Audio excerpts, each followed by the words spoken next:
যুক্তরাষ্ট্র ইরানের মধ্যে যুদ্ধবিরতি কার্যকরের প্রথম দিনেই শর্ত ভঙ্গ করে লেবাননের বড় ধরনের হামলা চালায় ইসরায়েল। এই হামলার ব্যাপকতা এতটাই ছিল যে মাত্র 10 মিনিটে শতাধিক টার্গেটে আক্রমণ করে দখলদার বাহিনী। এতে একদিনেই নিহত হয় 2.5 শতাধিক মানুষ আর আহত প্রায় 1200 জন। এদিকে লেবাননে হামলা অব্যাহত থাকলেও যুদ্ধবিরতি চুক্তি থেকে বেরিয়ে যাওয়া হুমকি দিয়েছে ইরান। যদিও ট্রাম্প এবং নেতানিয়াহুর দাবি যুদ্ধবিরতিতে নেই লেবানন। এদিকে লেবাননে হামলার জেরে ফের হরমুজ প্রণালী বন্ধ করে দিয়েছে ইরান। লেবাননের বৈরুতে এভাবেই বিমান হামলা চালায় ইসরায়েল।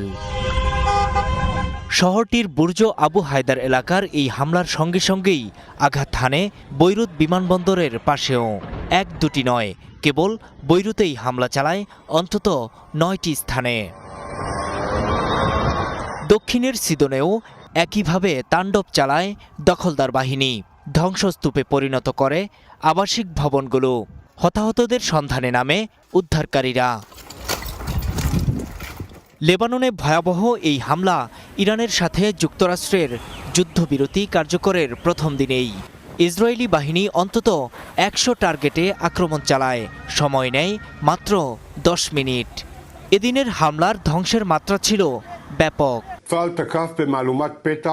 ইসরায়েলি প্রতিরক্ষা বাহিনী আইডিএফ লেবানন জুড়ে হিজবুল্লাহর সদর দপ্তরগুলোতে আকস্মিক হামলায় শত শত সন্ত্রাসীকে আক্রমণ করেছে। 2024 সালে পেজার বিস্ফোরণের অভিযানের পর এটিই হিজবুল্লাহর উপর সবচেয়ে বড় ও সুসংহত আঘাত।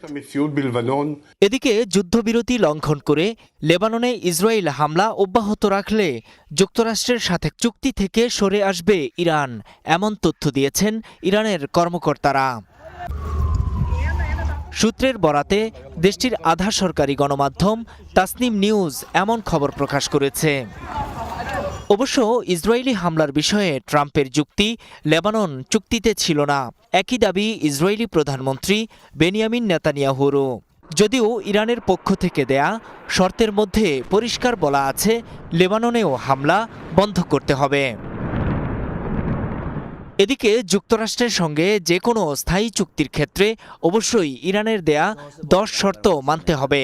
বিষয়টি আবারও স্মরণ করিয়ে দেন দেশটির সংসদের ডেপুটি স্পিকার আলী নিকজাত, যার মধ্যে রয়েছে গোটা অঞ্চল থেকে মার্কিন বাহিনী তুলে নেয়া, নিষেধাজ্ঞা প্রত্যাহার ও হরমুজ প্রণালীর পূর্ণ নিয়ন্ত্রণ থাকতে হবে ইরানের হাতে। নূর মোহাম্মদ, স্টার নিউজ।